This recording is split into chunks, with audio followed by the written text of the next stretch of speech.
What's up, everybody? Welcome again to Chasing Creativity Podcast. This is episode 3 with Dr. Joel Lopata.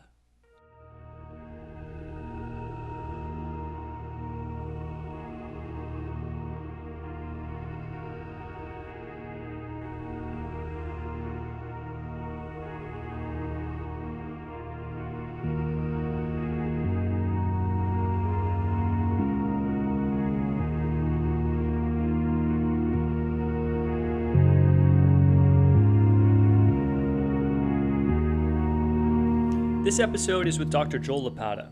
Dr. Joel Lopata is a very interesting and really fascinating person to have on the podcast. He's a full-time professor of psychology and creativity at Georgetown College, based out of Toronto, Canada, and he did his doctoral research in psychology and the neurological processes behind creativity. Very fascinating. We get into this as we move into the podcast episode, but at a very high level, he was looking at brain imaging scans while musicians were performing in a lab setting and while they were improvising versus while they were not improvising. And he actually found differing results at the brain imaging level depending on, if they were improvising or not. So it's very fascinating. I feel very fortunate for him just to be on this podcast with me and have these conversations. One, being a full-time professor, I stumbled across his profile on Instagram, just looking for research and creativity. He offered to do this, to jump on this episode with me. And then I find out later that, especially as we get into the conversations, that his research has a huge impact, that he's been featured on bigthink.com. And it was just really incredible for him to, sit down with me and have these conversations. So I hope you enjoy it. If you're interested, if you'd like to learn more about Dr. Joel Lopata, go ahead, research Dr. Joel Lopata, and you can find his paper if you search creativity as a mental state. Maybe tag his name on there as well. If you do that Google search, that paper will come up if you want to look into it a little bit more. And as you research or Google search him as well, you'll find he has other interviews and other content out there if you're looking to learn more. So hope you enjoy this podcast. I thought it was awesome. Really, really easygoing, easy to talk to guy. So hope you enjoy it. Thank you for doing this. This is super cool. When I started this podcast, and I mentioned this is, one of the earlier episodes, but projecting what I could see myself doing with a podcast, this is an ideal scenario because, I come from a music background, and seeing that you mix the two where you're looking at the scientific background related to improvisation and creativity, it's like exactly what I'm interested in. Cool. So very cool. So why don't we just start, introduce yourself. Yep. And your research a little bit. Great. Yeah. So my name is Joel Lopata. I am for the last few years I've been an adjunct research professor at Western University, which is just 2 hours to the west of Toronto, up here in Canada. I live in Canada, in Toronto currently. And I recently gave up that position and am switching to be a permanent full-time professor of psychology and creativity at Sheridan College. Awesome. Congratulations. Here. Thanks. Thank you. Yeah, it's a dream come true. It's a very cool gig. So yeah. So my background is varied. Like I have my undergraduate degree is a Bachelor of Fine Arts, and it's in film production. Cool. Yeah, and while I was doing my film degree, I was also minoring in jazz performance. Okay. Yeah, I was a bass player. Awesome. I'm a bass player as well. Is a that long right? time ago. Yep, long time ago. Yeah. Yep. Part of the bass brotherhood. Yep, exactly. Yeah. Very cool. So from what I've seen, just kind of, looking into your research and then kind of digging into your social media profiles a little bit. I did some stalking now. But I can tell, research. Yep. Yeah. But I can tell music is, a huge influence on your life. Yeah. So, I definitely want to dig into that, but maybe we can start there and just dive into a little bit of how that's influenced you in the past and maybe kind of spurred this interest in looking at creativity and that improvisation piece. Right. Okay, yeah. So about 20 years ago when I was doing my undergraduate work, my Bachelor of Fine Arts in film production. I was also, as I just mentioned, doing jazz at the same university. It's a university here in Toronto called York University. So I was going back and forth between making films and doing jazz, learning, how to be in a jazz ensemble and all that. And I noticed a stark difference between the way that all of the film students were engaging creatively and all of the music students were engaging creatively. And in the film program, we were only making 1 or 2 films a year. The rest of the time, it was very highly theoretical. And then in the jazz program, these kids were like improvising constantly and constantly performing, really kind of immersing in a language of creative engagement. And this is something that I even noticed then before I knew anything about creativity theory. It was something that I despised a little bit about our film program, was that it was so highly theoretical. Whereas I saw these music students getting like a real immersive education and training in how to improvise, how to be creative. That's something that I wanted to do. And I always had this idea that later in life, maybe I would open up, a film school that was better. Yeah. Right. So fast forward about 12 years, I went back to school for psychology to do graduate work. And I did my master's degree in educational psychology. And I was doing research on bullying and victimization in schools. And then I decided to do a PhD. And for that, I was like, okay, if I'm going to do 4 to 5 years of work here, it's got to be something that I'm really interested in. So I went to my thesis supervisor, my dissertation supervisor, and I said, I'm really interested in doing something to do with creativity. And she's like, well, actually, in a past life, I was into fine arts as well. So that's something I'm really interested in as well. So we kind of brainstormed a bunch of different ideas. And then I said, I really want to approach this concept of creativity as an altered state of consciousness. So something akin to what Csikszentmihalyi calls the flow state, right? Yep. So I said, I want to approach that. So I started to do some research. I did some reading in the philosophy of creativity and looked at the way that different people define and conceptualize creativity. And then I started to look at the biological basis of creativity. And specifically, I was looking at the cognitive neuroscience of creativity. And something that I noticed was that the language that was being used in cognitive neuroscience was very much similar to how I was thinking about creativity as an altered state. So they weren't using state of consciousness because in the field of neuroscience, consciousness means something very different. Right. But they were using mental states. They were using the terms mental states for all kinds of things, not just for creativity. And they were talking about different modes of engagement and processing modes. And I was like, oh, this is perfect. Yeah. So my big goal was to find a way to foster creative engagement in schools more, and specifically to foster that facilitation of that distinct creative mode of engagement, that altered state of consciousness across higher education institutions, because I saw that it was really lacking, and in high schools and school-aged education as well.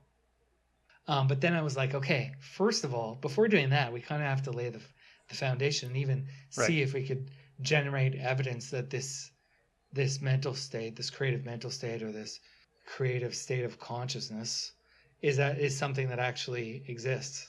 And I couldn't find much evidence for it in 2010, 2011.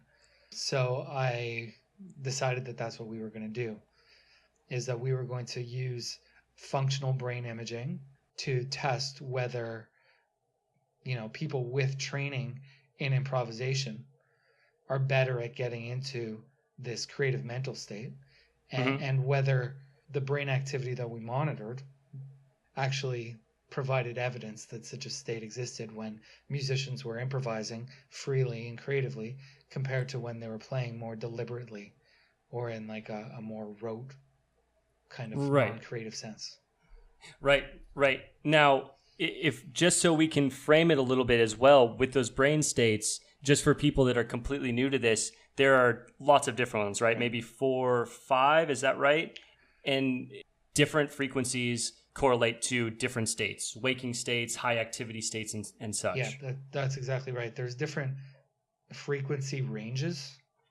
So, there's slow moving brain activity, like there's slow moving waves, and there's fast moving waves.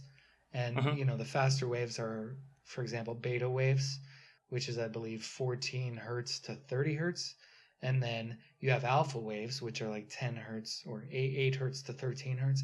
And then you have slower moving waves like theta and delta and all that. And yeah. The ones you were looking at, were they alpha or theta? I was looking at alpha. And the reason why at is alpha, because beta waves have been associated as happening when people are thinking more logically, rationally, more analytically, whereas alpha has been more often associated with creative thinking or with meditative states or with less logical, rational, more intuitive thinking and mind wandering. So we decided to isolate the alpha range and look specifically at that while musicians were improvising compared to when they weren't. So let's dig in there. So that's really cool, by the way. I mean, I think it's awesome that this can be, in a sense, even at these early stages you're looking at it, quantified, right? So one, just the whole development and research in brainwaves is really fascinating. But then you can kind of pinpoint and look at certain waves in certain hemispheres of the brain and start to look at what that might mean for this creative state. So let's dig in a little bit to kind of the processing, because I know you had selective groups based on people who had formal training and did not, and kind of go from there. Yeah, so that's right. So we had 2 groups. We had people that had previous formal training specifically in improvisation. Most of our participants, they had training in music, but about half of them had training in improvisation. So we put them in one group, and then in the other group we had people without previous training specifically in improvisation, and that was formal training. Yeah, so previous. So we had 2 groups, those with training, those without, and then we also had different tasks. So we had free improv. Okay, so this was, just to clarify, if we take a step back, this was all pianists. Okay, right. So they were all musicians that could play piano, and there are specific reasons for that, which we can go into after. So what we had the musicians do is we had them first just listen to chord changes, so like very simple jazz music progressions, and then we had them learn a very simple melody. So they learned it right on the spot. It was like very simple, like dun dun dun dun dun dun dun dun dun dun dun, like very simple. So they could learn it regardless of their level of musicianship. So they learned it, and then they played the melody back as accurately as they could. That was a playback task, a low creative task. And then we asked them to improvise as freely and creatively over the same chord changes as they had just heard. So this time they weren't playing back that same melody. They were just playing whatever came to mind. They were expressing themselves freely and creatively in the moment. Yeah. So we had 2 different groups, those with formal training in improvisation, those without. And then we also had different tasks. And the important tasks here was just passive listening and then playing back as accurately as they could. So that's a low creativity task. And then we had them improvising freely and creatively. So that was a high creativity task. Very cool. Now, this was something that I was looking in when I was reading through your paper, and I think you touched on this a bit, but one thing you mentioned is moving forward, it would be interesting as you took the scans of the brain while they're improvising to get verbal feedback from the musicians. Is that correct? Or did you get some? We didn't. Okay. There's some difficulty in doing it, but it would be very cool to do going forward. So you can't actually get them to speak back while they're having their brains monitored because Right. like the electrodes that are on top of the scalp, they're reading, those are gathering really monitoring electrical activity that's below like layers of skull and so it's so quiet. So any movement, even like a blink, is way louder. Yeah. Oh, that makes sense. Yeah. Right. So yeah. that's actually the reason why we had to play piano, because they don't have to move very much to just use their right hand to play like a very small keyboard. Whereas if they played guitar, there'd be so much muscular movement. It would create too much noise. You can like monitor the actual brain activity.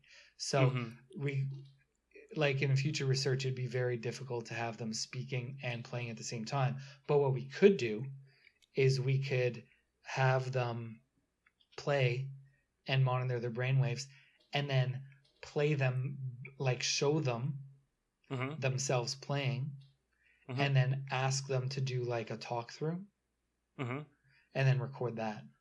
Yeah. So then they could say, oh yeah, here I remember feeling like I was really, really immersed. Or here, I was really just thinking about this scale or this shape. Or, I knew this would work, so logically it made sense. Yeah. And then compare if they were speaking, if they were reporting more logical engagement or more intuitive engagement. Yeah. When I was reading through this and kind of thinking of what I'd like to ask, it would be interesting to get their feedback following, because I could imagine that I just put myself in the same position when I'm working on music, and sometimes that little state, and I think I don't get into it very often. It's very lucky, I feel like, when I really get into this flow state and kind of remove myself and music's flowing through me. It can be for me in and out. I once I think about it, it's gone. Right? That's the annoying piece with it, is if you start to, you're like, oh, I'm in this state now. I'm really, and then suddenly your brain comes back on, and then you're out of that state. So it would be really interesting to see that piece. And I was wondering, just outside the research, did you have any conversations with people after they had played and such, if they're like, oh, I really felt like I was feeling that music? Or did you try and remove yourself from that just to keep it kind of unbiased? Yeah, I tried to remove myself from it. That makes sense. That exact reason, Right. But I'm totally interested in it too. Yeah, just to see, like, it's possible that sort of observational, descriptions that people might have would show us that what we're actually seeing in the brain is something different than what we think it is. Yes, it's definitely this kind of engagement, but maybe it has to do with, internal focus of attention versus external focus of attention, rather than something else that we think that it has, than like the spontaneous channeling of ideas in real time. So like, or it might be both, or it'd be interesting to kind of, isolate some other markers and see like what people's descriptions are. Right. Well, it's fascinating because your research is fascinating, but of course, when there's good research done, then it just opens up more questions, right? Totally. That means you did good research, thanks, Absolutely. I agree. So it's really, really cool. So let's kind of dive into results a little bit. And I have a ton of questions I want to ask you, just so people listening are like, come on, I want to know, I want to know what happened, So once you did the trials, what did you find moving forward? Okay. So we found a distinct pattern first. We found a distinct pattern of activity in the front right brain area. So, and what we found is called right frontal upper alpha synchronization.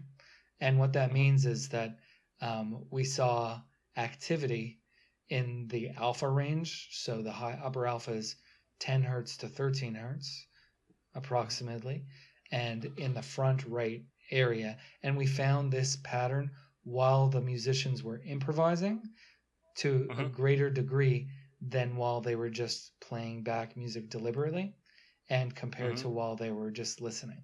So very cool. So that's like somewhat more technical than most people would kind of want to know. But really, what we found is we found a pattern of brain activity in the front right region that indicates that the people that had previous training in improvisation were getting into a creative mental state while they were improvising compared to while they weren't. And this mental state, if we look at what other current research is showing, is likely a result, or maybe not a result, but likely associated with what's called what's it called? It's like a dual network coupling or something. Functional network coupling. Yeah. So so here's like another can of words. So we have different neural networks. So you know how like in the past, a lot of people were subscribers to the theory that creativity is associated with the right brain, right half of the brain, and then left is like logic. So more recent research has shown that that's like not the case at all, and in fact, both creativity and a more logical, rational thinking is associated with the entire brain. But rather, one of the greatest advancements in cognitive neuroscience of the last 15 years really is that we have specific whole brain neural networks that get engaged or disengaged while we're doing different types of information processing. So when we're thinking logically, rationally, we're processing information. When we're generating spontaneous thoughts and ideas, like in creative improvisation, we're also processing information. So we have something that we've learned is that there is one neural network which is called the default network. And it's called the default network because when we're not really doing anything, when we're not intentionally, deliberately thinking about something, our brain just defaults to it. Oh, cool. Yeah, and that's been associated with mind wandering. And it's also been associated with spontaneous generation of ideas, so spontaneous creativity. Yeah. So you know when you have like a problem and like when you're thinking about it like intentionally, sometimes like you're just stumped. Like you never get finding a solution. Yeah. Never. But when you just let go and you're just like strolling through the frozen foods aisle at like Whole Foods or something like that, all of a sudden your mind just starts thinking about it and you just have ideas that start coming up. That's the default mode. Absolutely. Right? Because your mind just defaults to it. And that default mode happens to be associated, or like one neural marker of that default mode is right frontal alpha activity. Interesting. Cool. Yeah. That's really, really, really cool. Yeah. Now, another brain network is called the control network, or the executive control network. And this is associated with more analytical thinking, more logical, controlled, deliberate thinking and information processing. So if I were to ask you, you know, like who was the 44th and 45th presidents of the United States, you would lock in and you would lock in, and there's one answer. Recall information from like your memory stores, and then you'd say Barack Obama and Donald Trump. Right? So unfortunately I included both just for both. We got both of there. Any affiliations out there. Exactly. So when we're doing that, we're being deliberate, right? And that sort of mental processing is more likely related to that control network. Likewise, when we're being creative and we're operating from a more logical mental state, it's likely that control network is being engaged. And why would it be favorable to do this? So let's say you're in an environment where you have a very, very critical audience, right? You may be very, very anxious, or you may have the goal of having your ideas accepted. You know, so you would control them. You know, you would make sure that your internal sensor is up and running so that no far out there ideas that could be criticized or judged would come out. Right. So you're holding on a little bit more. You're a little bit more anxious or or whatnot. Mm-hmm. So you have that kind of strong internal sensor which is up and running. So you have that executive control mode which is happening. Mm-hmm. Now, when we're being very spontaneous, when we're improvising, for example, musically, or if you're trying to come up with innovative ideas by brainstorming, that's not the time for a controlled state of consciousness, right? You want to be as flowy and as like intuitive and open as you can, so that you can generate ideas that probably other people wouldn't come up with. Yep. Or that you could just flow with like your musical thoughts or your artistic ideas as they come up, so that you aren't throttling yourself. Right. Now, go ahead. More recently, what we're seeing is two competing theories. So, two theories. One of them is that we have those competitive networks, right? So you are either in that you either have engaged the default network or the control network is engaged. But what's happening right now is we have some evidence that's being generated out of Harvard University and Georgetown University and some other places that's saying that there's a concurrent functional network coupling that's happening, where both of these networks are being engaged. Likely the default network is dominant, but we have a mild degree of engagement of the control network, which is having maybe not strict evaluation of the ideas that are coming up, but some light sense of monitoring. Structure. Just a light monitoring. So the ideas are coming up and there's a light monitoring to make sure that it's good. That makes sense. That's the kind of the theory that's been emerging recently. And the evidence that came up from my labs, my group, research groups, research supports that. Interesting, because that makes a little bit more sense for me, because when you were going into both ideas, I was relaying it to, what I've noticed in myself. And when I will work on a song, I need both kind of situations to come through. And I would imagine with a lot of music producers the same way, you need that ability to let your mind wander, let these thoughts flow through you, and then you get that brilliant idea.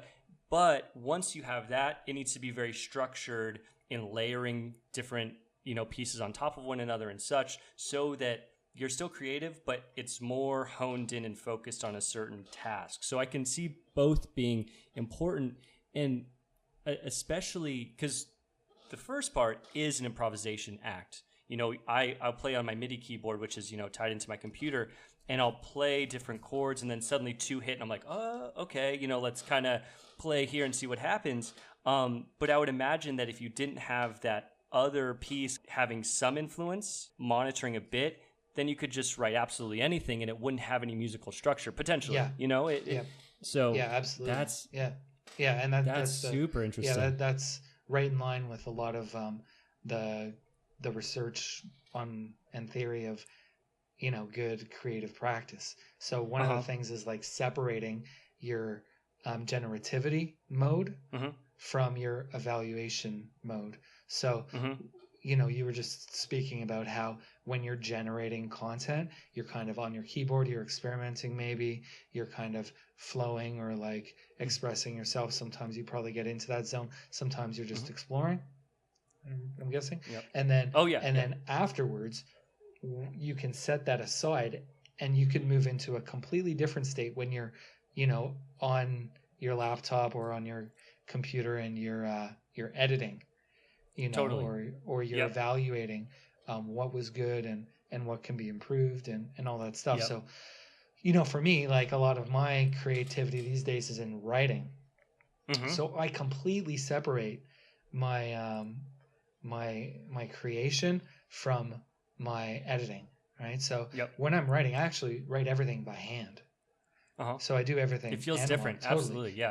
And there's this is also some research I'd like to do, is to look at writing on using a keyboard versus writing using pen and paper and all analog, and see. I think we both know the answer already. Yeah, I know. I mean, it's interesting. So something that some other, like just a side thing that came out of the research that I did, and when I was reading about other research, is that a big part of getting into that state, the creative mental state, Mhm. is being able to focus your attention internally. Right? Turn off everything Turn outside off you. everything outside you. So, and you see that's Mhm. exactly what a lot of musicians do, is they turn Yep. off everything outside them. How? By Oh. closing their eyes. Oh yeah. Right? Yeah. So Yeah. you see, like, Yep. even on like album covers, you'll see like Keith Jarrett, or like some, when musicians are zoning in, they close their eyes. Yeah. It's the easiest way to focus your attention internally. Yep. Right? So when we're on a computer looking at a Uh-huh. glowing screen, like glowing Yep. screen Yep. is like huge attention attraction for human beings.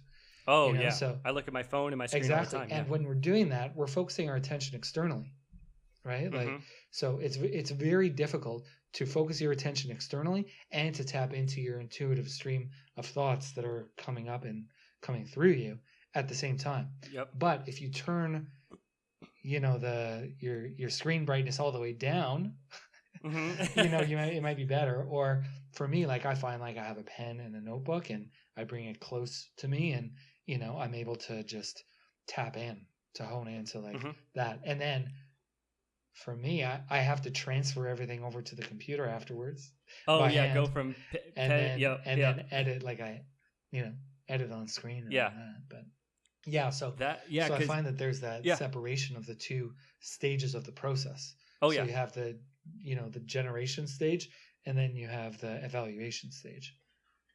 Yep.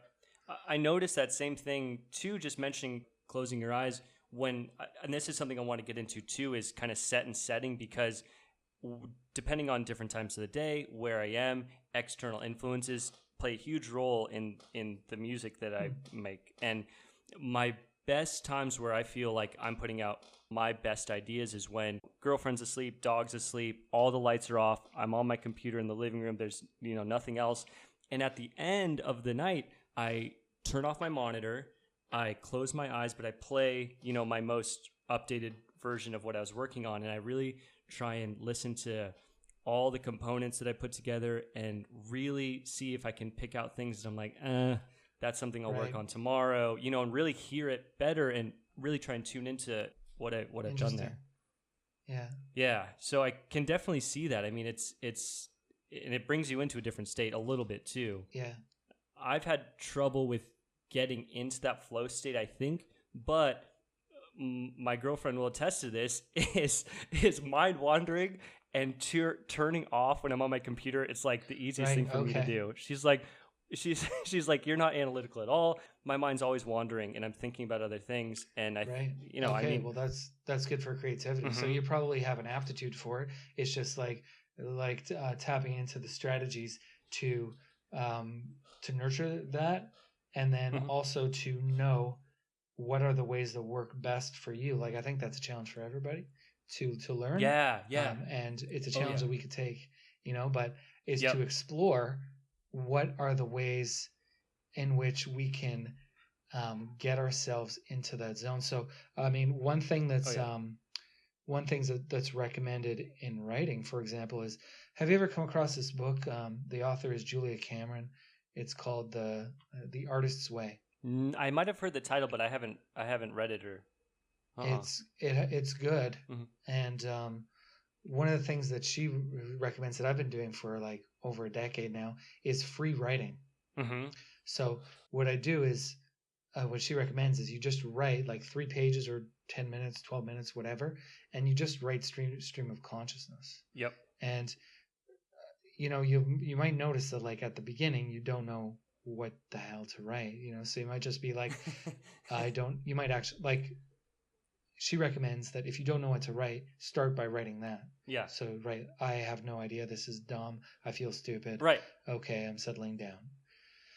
Well, I went for a walk today, and I noticed that I was feeling a little bit annoyed with something that, like, one of my friends said to me. So just by exploring stream of consciousness for like 15 minutes, you start to tap into that zone. Mm-hmm. And, you are just expressing yourself. Yep. In an unfiltered way. So, if when I have to speak in front of, I have to lecture in front of students and stuff like that, and sometimes I have to give presentations. Before I do any of that, I'll do this free writing for like 10 to 12 minutes just to get myself in that, to warm up. Yep. So just like you'd play scales to warm up as a musician, when we're aiming to get into that creative mental state, one of the things that is important is to figure out what are the best conditions to foster that creative zone for ourselves. So maybe dim the lights. Yep. Maybe, like turn off anything that's digital, or like if you're recording yourself, then turn the brightness down on the screen, and light a candle, incense, whatever works for you. But right. then the other thing is, how do we warm up? It's just like going to the gym. You wouldn't start, or like not to the gym, but let's say you were a sprinter. You wouldn't just like go straight into like sprinting. Right. Or even long. This is probably better thinking as long distance running, but you wouldn't just run. It'd probably be a good idea to stretch. It'd probably be a good idea to walk, or like to do some exercises to get you warm. Right.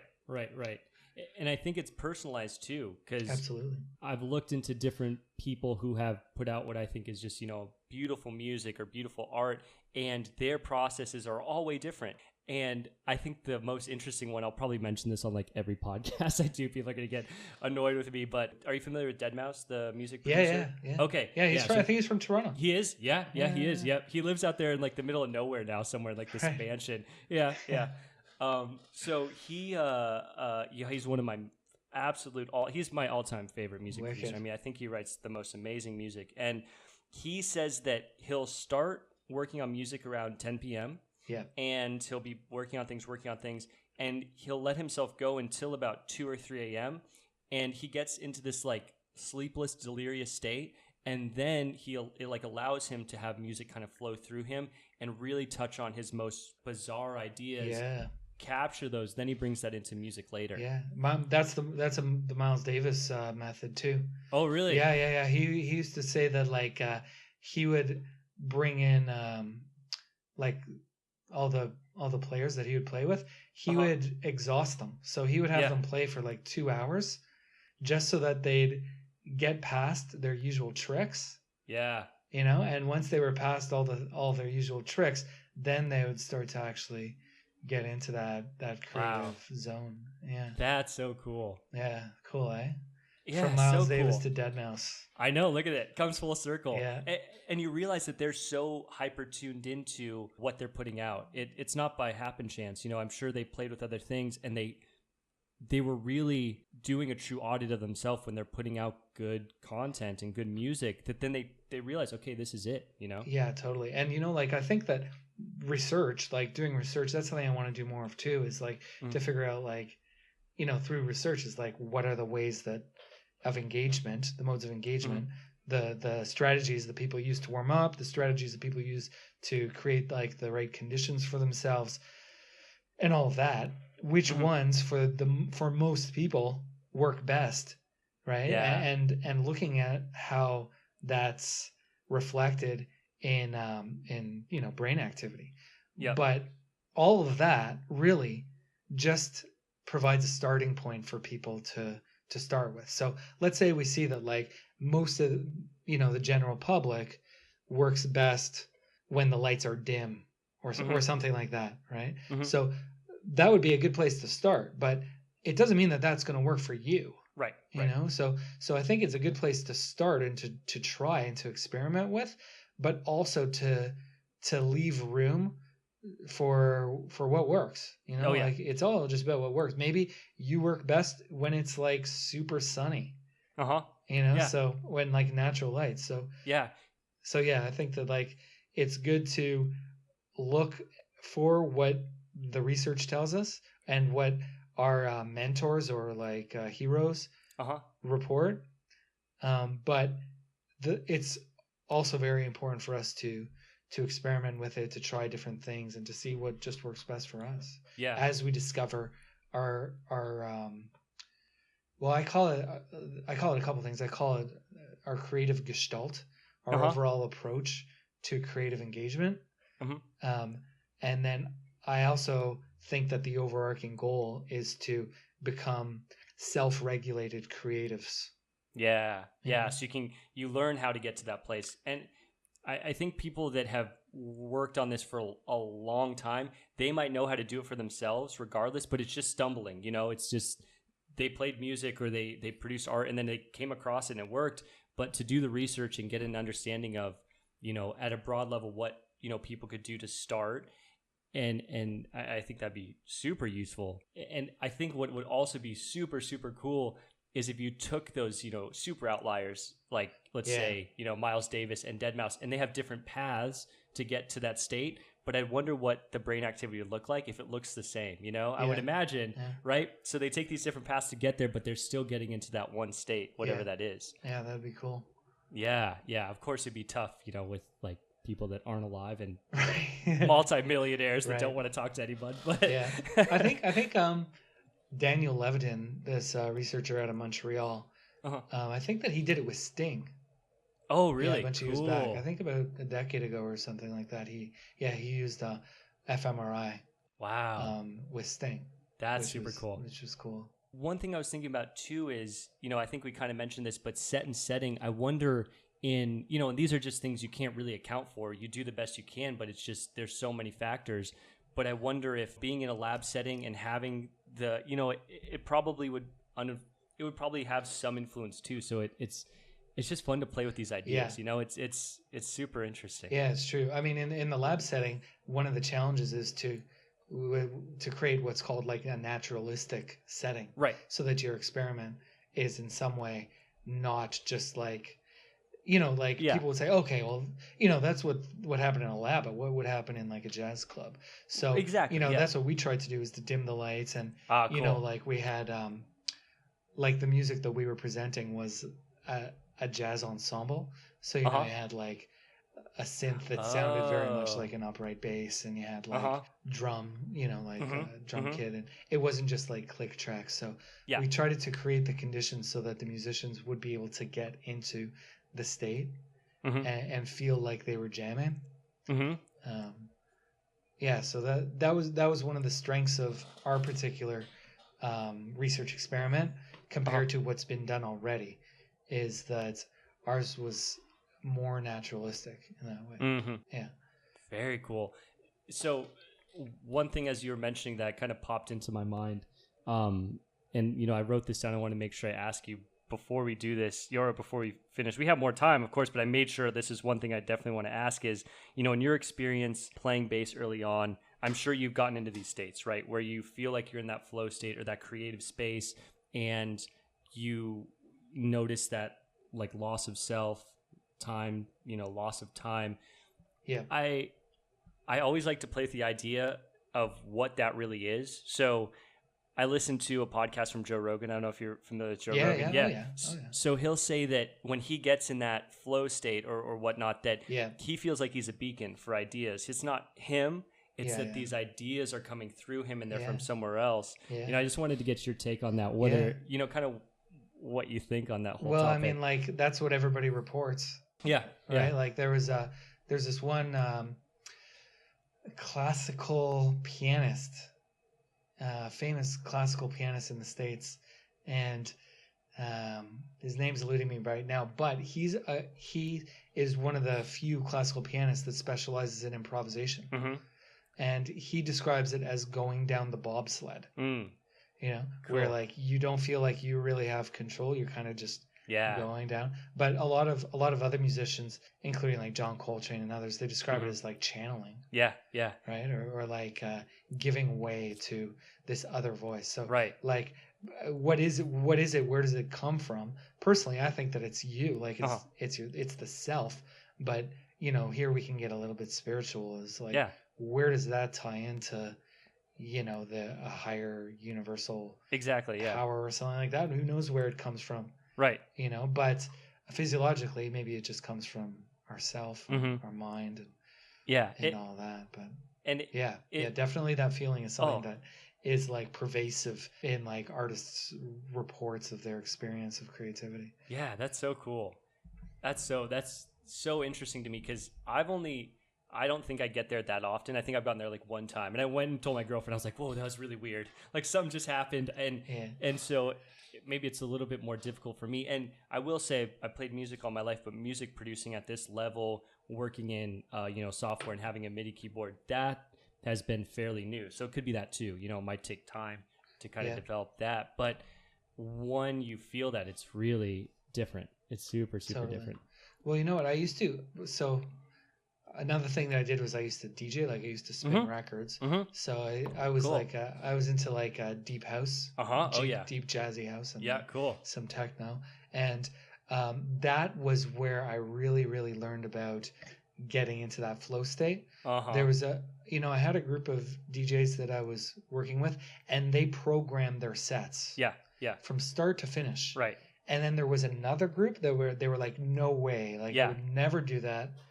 Yep. So I was like, okay, that's kind of cool. So I got into that, and what I started to notice is like, so I also during that time I went to a Peter Gabriel concert, and I noticed that for the first like 3 songs, they were like at the back of the stage. They were very mellow. They were just kind of getting into it, and then once Peter had warmed up, he like nodded to everybody, and then they all just like rushed the front of the stage. It's like they came to life, and the volume just went way up, and that's when the show started. It's like there was this warm up, and then once they started to feel the flow, then it was like, okay, now we can go. And so I took that into my DJing, where I felt like the first like 15, 20 minutes or something, I was more just getting into the groove. I was zoning in. And then I would just be going back to my record bag and like flipping through, getting some like drummy tracks, nondescript.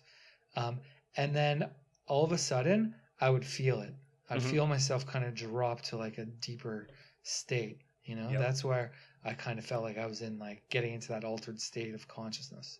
Yeah. And then I would always find the track that would take it to the next level. So I would just be flipping through, and then I would come towards a record cover, and then I would hear the melody in my head over what was on the main system, over what was on.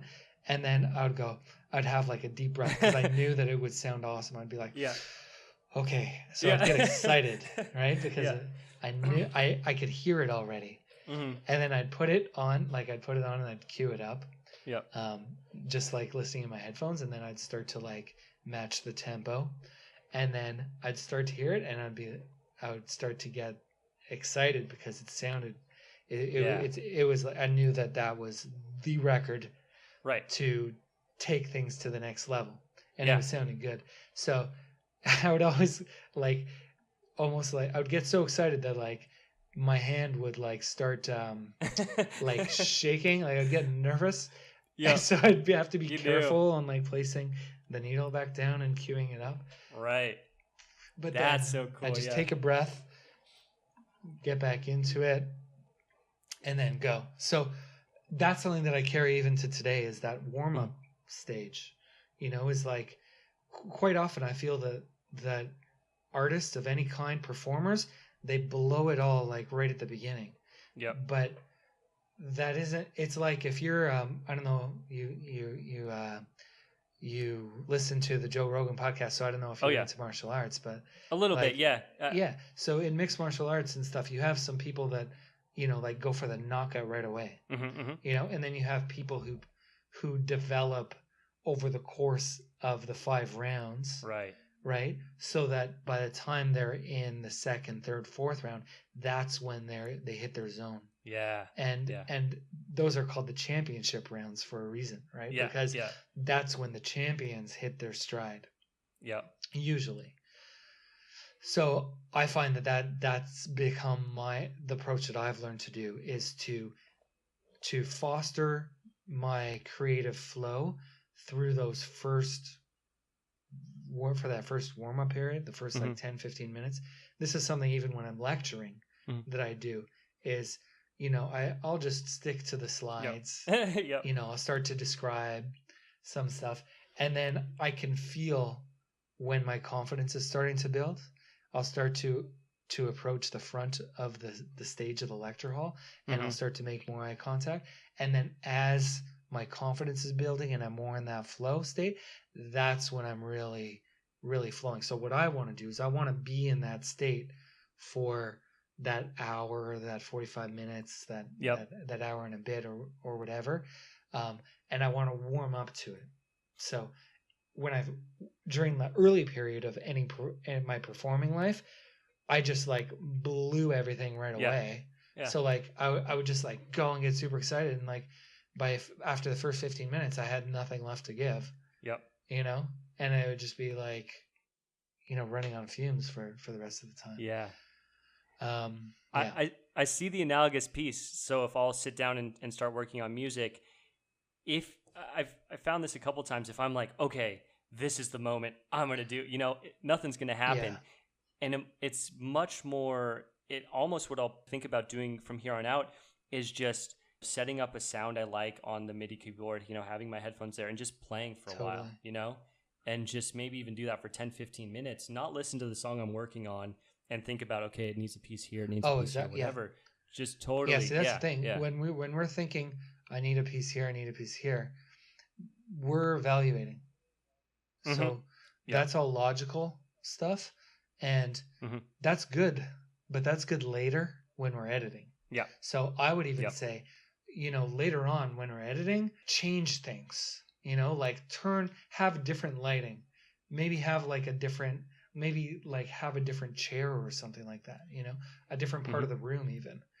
And then when we're zoning, when we're trying to get into the creative state, that's a completely different thing. And that's something that we need to warm up to. And what you were just describing sounds great, you know, like I could also imagine, you know, putting on some like light beats or something like that to just to invite ourselves, you know, into that place, into the groove, into the zone. And then once we start to flow, it's almost like you know, when you're on the treadmill or something like that, or if you've ever done any long distance running or something like that, after about 10 minutes, your face kind of feels like it's glowing. Oh. Yeah, that's the kind of place where I feel like you want to be. You know, John Coltrane, when he got into the peak of his career, he would warm up backstage for like 45 minutes. Like an hour before he'd get on stage. He'd come on stage playing. Oh, yeah, cool. You know? But he was already in the zone. He didn't want to come out there cold. No way. Yeah. That's interesting. Shoot, there was something that, oh man, it's not as interesting as I thought. I was going to mention, you mentioned like put on some music as I get into that state potentially. And that's another funny piece because depending on what I'm listening to, that can just like shoot my cortisol levels through the roof. Because if I'm listening to like the best song ever from Deadmau5, you know, like Strobe, and then I'm like, okay, I'm about to go work on my own music. There's no way. It's going to be good. Yeah. You know, it's just like, oh my God. So something that can, you know, really relax you and get you into that place. Right. And it's all about, it is a funny predicament because you want to get into a mental state where you're in this flow. But the minute you think about it, you're like, okay, I'm in flow or what, then you're gone, you know? So you have to allow yourself to get there. But then if you can get there, you can't think about it. Well, that's the thing is, it's figuring out what does it feel like for me? Mm-hmm. You know, what does it feel like for me? And I think that's the question every one of us can ask. Mm-hmm. And then finding out how to warm ourselves out to get there, and then just be there. Mm-hmm. You know, like, and that takes time. That's a process. I think in a way it's a lifelong process. Mm-hmm. But you know, especially the first months, we can really learn a lot about, you know, what are the conditions that get us there, and take a lot of the pressure off having to perform right away. You know, like I don't think that there's many creative people that can just boom, like straight out jump in and like start like coming up with really, really good stuff, I guess. Mm-hmm. But even without the label of good, is like can really get into that zone right away. Yep. You know. Did you find, I have some notes here on heritability, and did you find that there were any outliers in the group of people that you looked at, or certain characteristics, personality characteristics, other than having that wandering mind kind of characteristic? Excuse me. Yeah. So outliers when you're using like brain imaging, when you're looking at when you're doing neuroscience research, isn't a great thing to look at. The reason why is because there are many outliers, right? So what you want to do is you want to average a group. So using EEG, which is what we used, that's the electrode cap. Using EEG to look at one person is a really bad idea.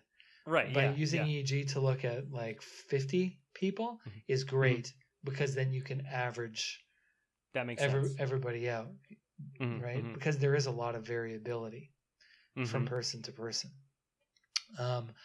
But there was some interesting other findings that we had. So one of the things that we did was so we recorded the musicians' performances. Right? Yeah. So we recorded their improvisations, and then we correlated what was happening in their brain, the brain activity while they were improvising, with the quality of their performances. So how did we do that? So we had 3 experts on jazz improvisation.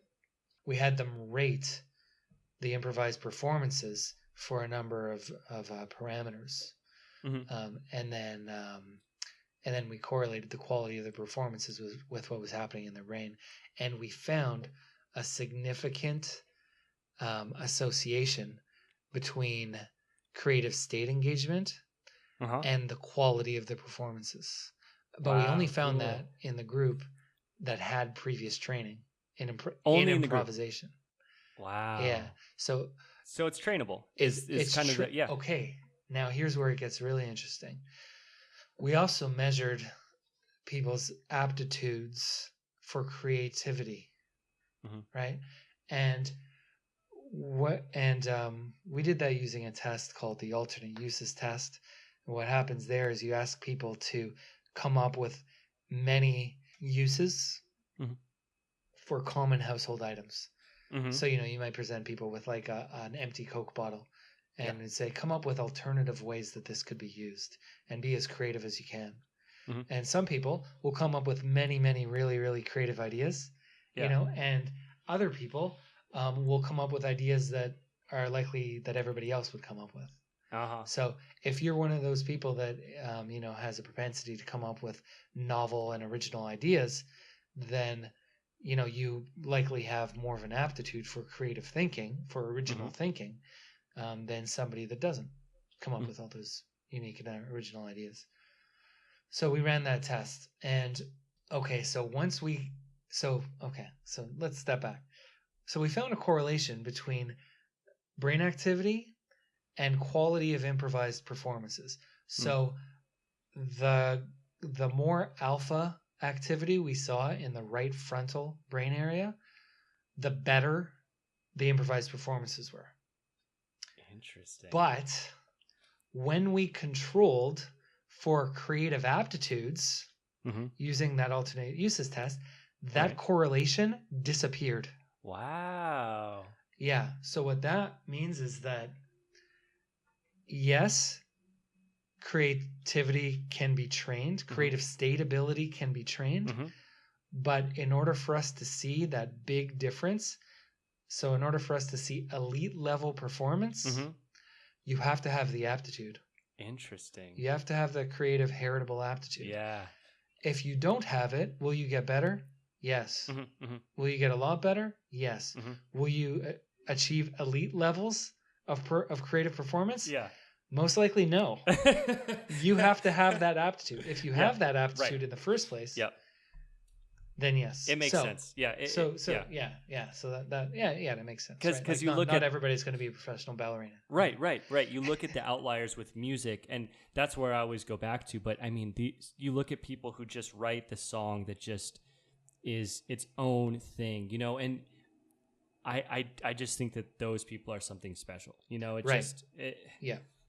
They come around every once in a while, and they just can tune into something, and they just have the aptitude, as you mentioned, and that's everything comes together, and then suddenly you have a masterpiece. But at the same point, all of those people are working extremely hard at the same point, so you need everything. That's it. You need everything. You need to have the aptitude in the first place. You need to practice. You need to have training. So what that means is that you need to have access to coaches and mentors who know what you should practice. So, the best activities that you should do that will make you highly skilled and highly creative in whatever field you're trying to do that, right? This is, now we're getting into something a little bit different. We're getting into the psychology of peak performance and elite level creativity, right? So one great thing is that everybody can improve their creativity. Everybody can improve it. And we can improve it by exploring. We could improve it by practicing the things that are known to make us more creative.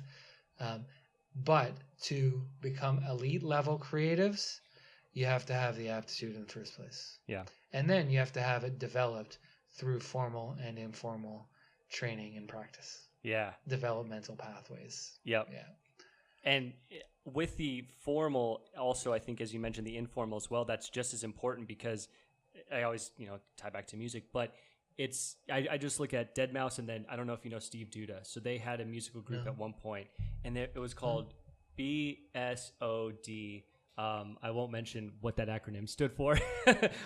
So Steve Duda was the guy who did all of the synth design, right? So he is this genius. The tool that like everyone uses today, he had a huge component in designing. Cool. But he gave Deadmau5 a lot of these sounds, but Deadmau5 was the one who doesn't understand, is this in this key signature? And he knows what sounds good. Totally. He doesn't go by that formal training. He says he's more of a techie than a musician, which isn't true. I mean, that thing is he's not formally trained, and he just got it by working his ass off, right? Totally. But understanding what sounds good, and that's it. It's interesting. It's just such an interesting topic. It's to a dive complex into. interplay of many things, and it's really interesting to hear like everybody's unique process and how they engage in what they do. And I guess to fill that out, I guess I didn't finish that story properly. Steve Duda, who is like classically trained as well, did the software and very classically trained. He would be the one who'd say, "Hey, this is in key structure," but his music is the music they wrote together is great, but he never had like this amazing career, right? So it's just it's a very strange thing, and I always like to come back to that. It always just gets me back to that question of, is it him or is it flowing through him? But it's something that I don't know. It's something that I want to just continue to ask and just look into as I continue doing this podcast, because it's such cool. It's so cool. It's totally cool. It's such an interesting idea, and even with your research, and you get down to it, we're just an organization of complex atomic structures at the end of the day, right? At the base level. So then it is really, what? Then you got really what deep. The heck's it's like, going what on? is this? What the heck is going on? What's the mind? Where the heck do these ideas and thoughts, even as you speak sometimes, right? Where is it all coming from? It's like the Talking Head song. What's the name? I know Talking Heads, but Once in a Lifetime. He talks about waking up one morning and this is not my beautiful house. Right. It's sort of waking up and thinking where the heck has all this come from? Where are these ideas? Who am I? Who's speaking right now? Louis C.K. has a bit about it where he's like, that 3-second interval when you first wake up and you don't know who you are, you don't know the day it is, and then it all hits you as to like who I am, my life, and he does it in such a funny way. But it is funny because you have this blank palette for a second, and then there's all this rush of information of the structure of who you are. This is what you're capable of doing. This is where you have to go today. This is, all those different things. You set a narrative in your mind, and then that dictates a lot of this too, I think. Absolutely. What you can say you can do versus what you say you can't do, I think has a huge impact as well. Yeah, I'd have to agree. Yeah. It's a fun thing to dig into. So the overarching idea behind all of this was to derive this research and then apply it to education, correct? So you wanted to take this and then, as you mentioned earlier, apply this to grade school, high school, college. So what have you found since then, and how have you kind of worked with those ideas? I haven't found too much since then. I've written another article more on the heritability of creativity and looking at different creativity tests.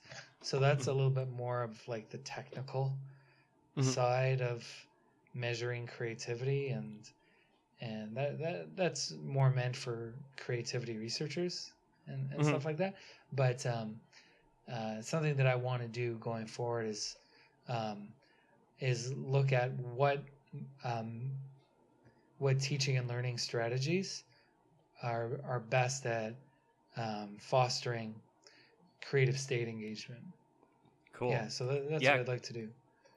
Yeah, because this kind of gets into a whole other topic, but looking at grade school and high school, it's of course very regimented, and it's great to go through and understand the different topics that are taught, math, history, and such, but they are definitely forming you for a life of, be here at 8 a.m., this is what you do, you're done at 5, go home. It's not necessarily conducive to free thought and coming up with unique ideas and unique solutions to problems. Absolutely. I mean, most education institutions these days, and this goes right up to like, lawmakers and policymakers, has to do with critical thinking skills. And critical thinking skills, that's all like logical, evaluative. That's like the editing part. Right. That's not creative generativity. So we value as a society, we value innovation and creativity. Google, Tesla, and Apple. They made their names off of innovation. Yeah. But our education system is built to facilitate logical state of consciousness for like 95% of the day.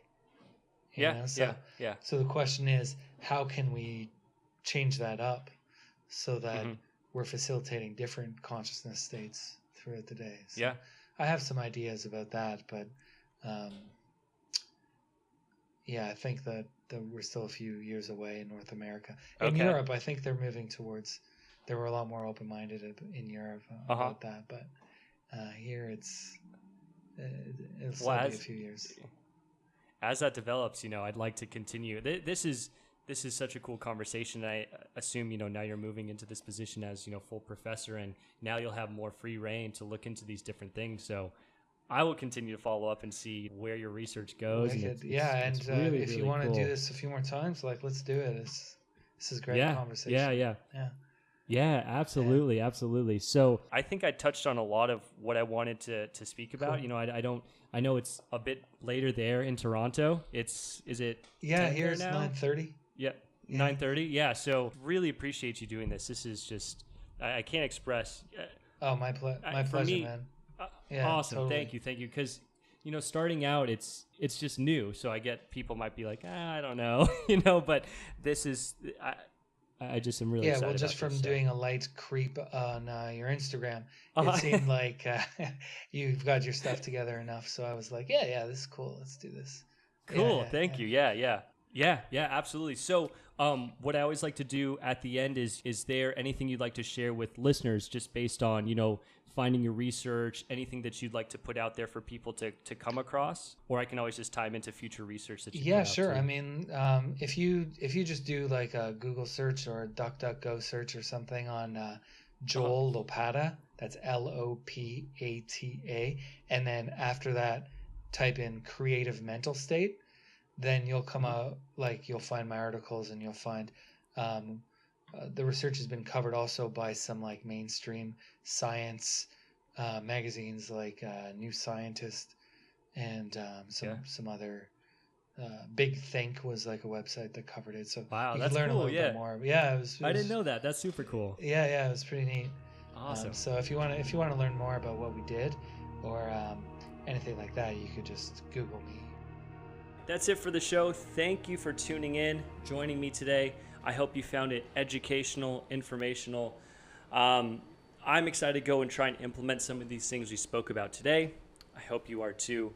If you want to learn more about Dr. Joel Lopata, just give his name a Google search. You'll find other interviews, other information out there to do so.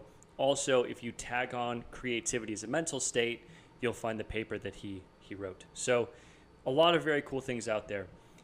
Other pieces here. Friends of the podcast. Limitless Vibrations is another podcast. It's a friend of mine. His name is Hans Ford. He interviews musicians, electronic music. They're all extremely talented. And he himself just put out an EP that's awesome. So go and check that stuff out. Also, last week's episode, Mitch Zandez. Really, really cool episode on nutrition and creativity and the importance of healthy nutrition to get you in that proper mental state. Now, if you listen to the podcast and you're interested to learn more about him, you can find him on Instagram at FitByMitch. So that's at fit_by_Mitch. Awesome guy for also jumping on the podcast, being the first with a guest. So really, really happy with how things are turning out so far. I hope you enjoy it. Again, more episodes coming.